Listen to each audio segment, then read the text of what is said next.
How much time do you spend every day working on your dream? In the last 90 days, how many books have you read? In the last year, what new skill or knowledge have you acquired? What kind of investment have you made in you? You don't want it badder than you want to party. You don't want it as much as you want to be cool.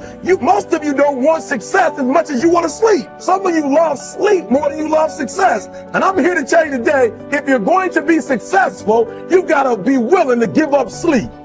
Every day. This isn't a part-time gig. This isn't punch the clock and go home for the day.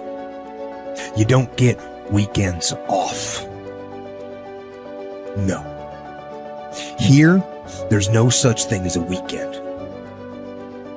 This is an everyday gig. Every day is a Monday.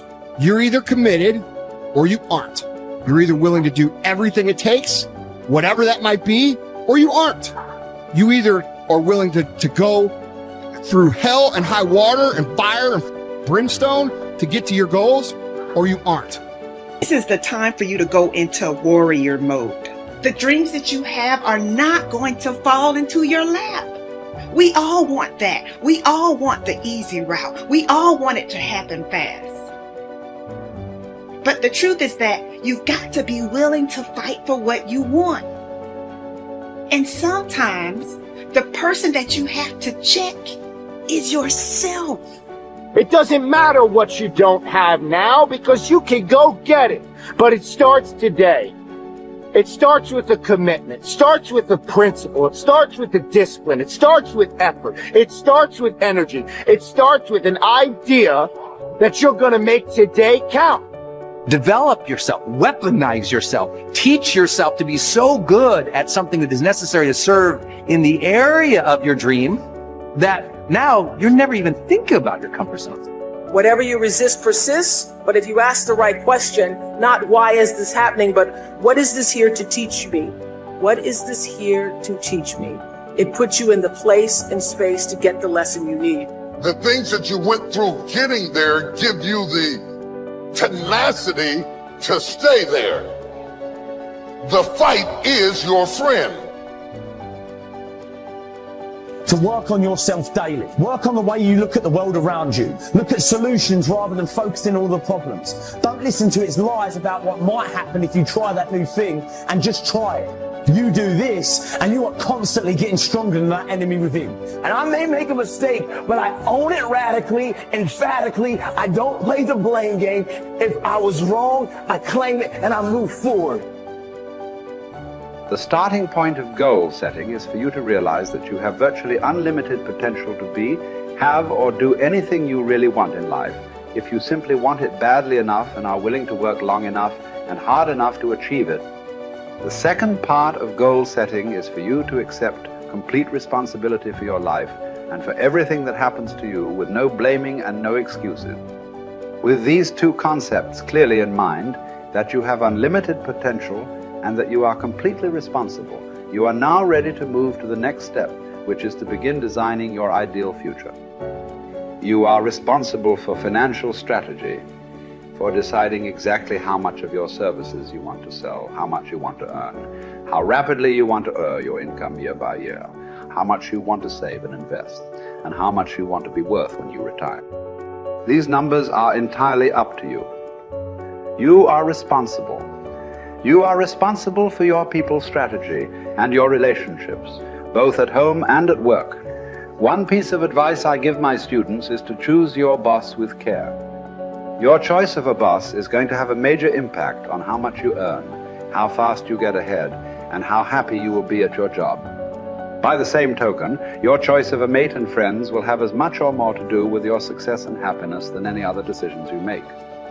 If you are not happy with any of your current choices, it is up to you to begin taking steps to improve or change them. Finally, as president, you are in complete charge of personal research and development, personal training and learning. It is up to you to determine the talents, skills, abilities, and core competencies you will need to earn the kind of money you want to earn in the months and years ahead. It is then your responsibility to make the investment and take the time to learn and develop these skills. No one is going to do it for you. The unavoidable truth is that no one really cares as much as you do. From this point forward, see and think about yourself as the master of your own fate. See yourself as completely in charge of your own life.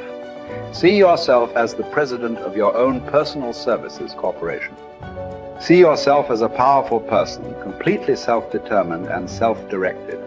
Refuse to whine and complain about things that happened in the past, which cannot be changed. Instead, orient yourself toward the future and think of what you want and where you are going. Above all, think about your goals.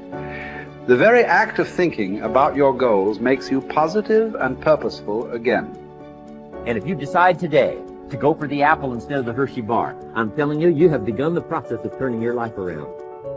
And if you keep up that process, not only with your health habits, but with your money habits and with your communication habits, with your sales habits, management habits, and every other habit that you've got, if you'll start that process, eliminate the errors and replace it with disciplines practiced, I'm telling you, you can start this process of life change immediately. After today, you don't ever have to be the same again. Only by choice. You don't have to walk out of here the same as you walked in today. Only by choice. You can start a whole new process. And you say, well, Mr. Owen, is it that simple? Yes, it's that simple. Where else would you start but with an apple? You don't have to start with something staggering, and everybody has it within their power. What was so happy for me to find out at age 25, Mr. Shove said, Mr. Owen, you don't have to change countries. But you do have to change philosophy. And if you'll change philosophy, not country, you can turn around your income, you can turn around your bank account, you can turn around your skills, you can become capable, powerful, sophisticated, healthy, influential, all the other equities that you could possibly want out of your life, using the only stuff there is and not trying to change any of this stuff. Appreciate all of this stuff with all of its ups and downs, with all of its mystery of why it works and sometimes it doesn't work. Don't challenge this. You don't have to ask for another planet. You don't have to ask for another country. Just ask for another book. Ask for another seminar. Ask for another idea. And you can start this whole process of personal life change. You want to stand out from everyone else. You want to do something more than other people think is possible. You literally want to stand outside the norm. And if that's the case for you, then understand that, as Albert Einstein said, only one who devotes himself to a cause with his whole strength and soul can be a true master.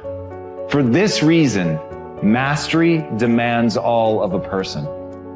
If you want to get great, if you really want to make a skill set your own, if you want to be able to do something, and at the end of the day, if you want to transform the world, if you want to make grand changes, if you want to do all of that all the empty words that people spout all the time, let me tell you, the only thing that's going to separate you from all the other blowhards who are just talking words and will never do anything is to give yourself over completely, to let that obsession, let that thing that you love completely consume you. And in that, your only chance to really become great lies. You know, if you want to have a fully charged life, you have to start looking forward to things again. You have to get excited about tomorrow again. You have to see your life developing again. You have to set yourself on the path where you're step by step progressing every single day, so you know tomorrow's going to be better than it was today.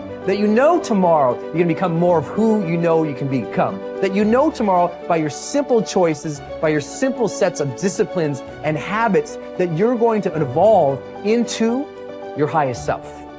And that is the path of the charged life. This constant engagement with the best within us, of pushing ourselves, but with that purpose and that progress of hoping to become our highest selves. And when you live in that place and you sense that every single day, that's the magic. That's what life should feel like. That's what I think we all deserve. And maybe we ought to start aiming and challenging ourselves just a little bit more to get there.